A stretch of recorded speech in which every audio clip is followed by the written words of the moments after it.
Ce matin, le Sarema 1 est parti à l'heure et sans pépin. Tout le monde a pu embarquer sans problème.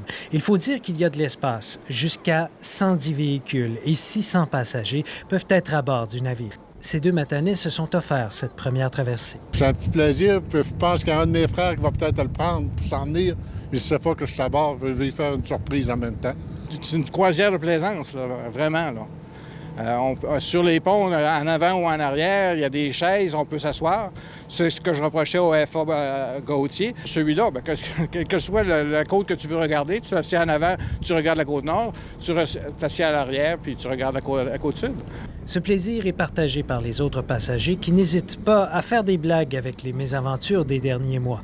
Depuis que le FA Gautier a été mis hors service en décembre, 5 navires sont venus assurer la relève à la traverse. On va oublier ce qui s'est passé.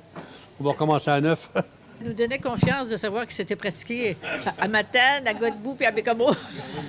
On était sûr qu'il n'allait pas rentrer dans le quai. On trouve ça super. On espère enfin avoir quelque chose de fonctionnel.